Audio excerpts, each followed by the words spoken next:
Alright, so I did my paper on Velupillai Prabhakaran. So he was the founder and profound leader of the Liberation Tigers of Tamil Eelam, which is a terrorist organization in Sri Lanka. So Prabhakaran, he was born in the northern region of Sri Lanka in 1954. He was a Tamil, so he was a Hindu. So Sri Lanka gained independence in 1948 from British Empire. So at first the Tamils, before independence, the Tamils were given special treatment. But after independence, the Sinhalese had the majority and they began to oppress the Tamil people. So over time, Prabhakaran, he started to join a few groups early in his years. So he was about 15 when he joined his first group.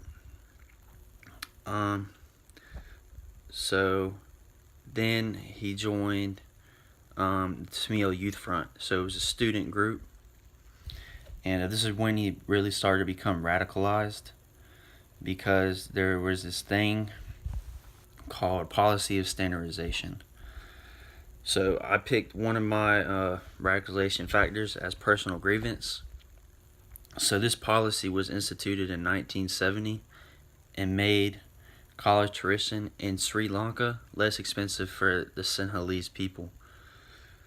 So Prabhakaran, he was obviously a Tamil, so he joined an organization whose goal was specific of fighting this policy. So there was this policy that he felt specifically targeted by. So he decided to do something about it. He started speaking out about it. So that was in 1970. In 1973, he created his own group called the Tamil New Tigers. Now this is when he started to become violent. So he attempted an attack on a government official who was outspokenly supportive of the policy of standardization. Now that attack did fail, but later on Prabhakaran was able to shoot and kill the man, and this was his first act of violence.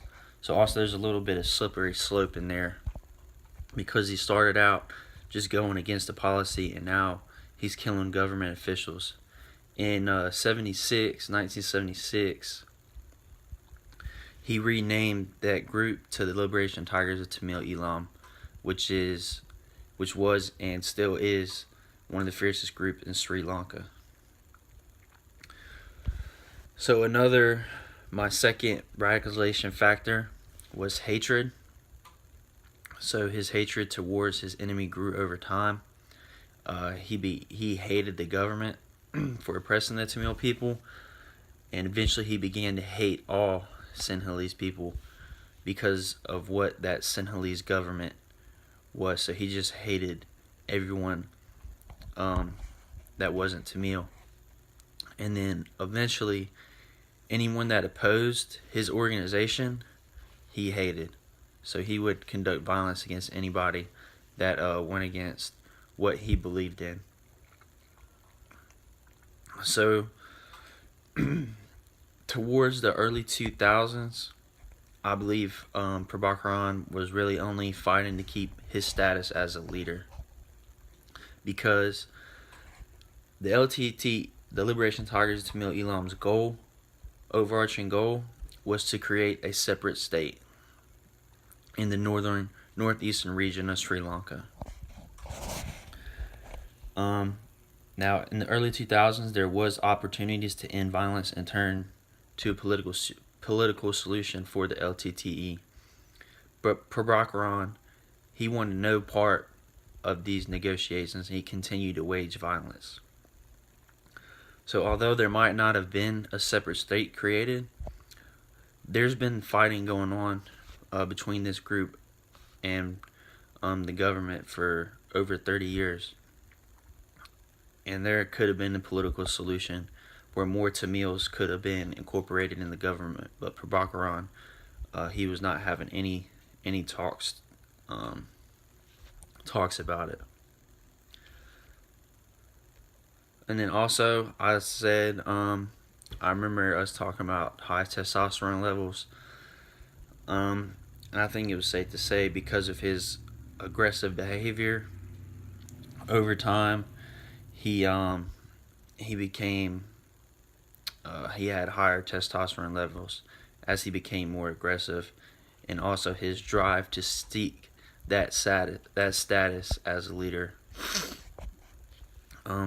He was killed in 2009, and that's when the Liberation Tigers of Tamil Eelam, the group, was ended. So they were fighting for over 40 years.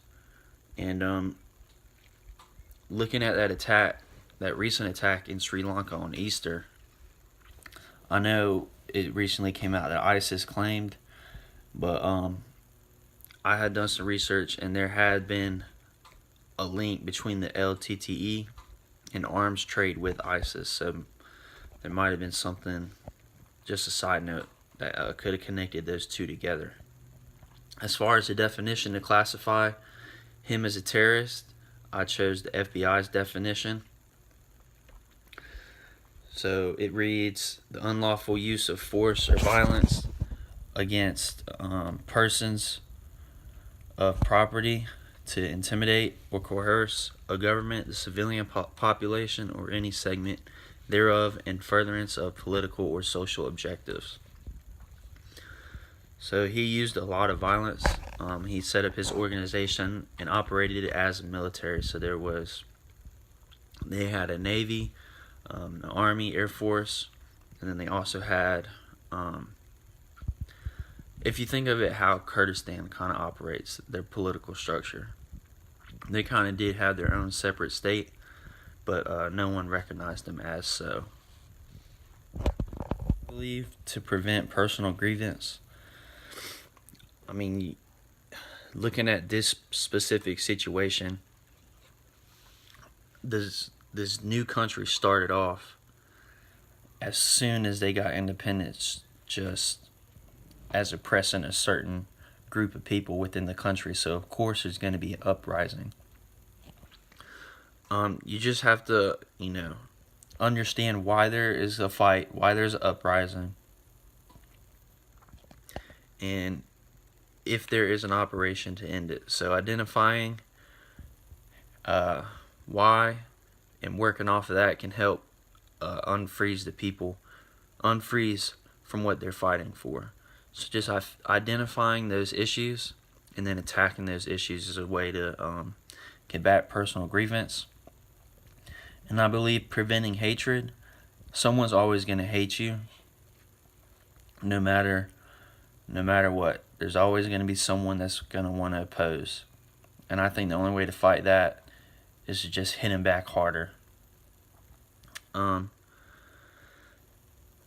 pretty much it. Jiu-jitsu politics can also work into hatred, just making the enemy look bad, and making sure they lose the support of the people.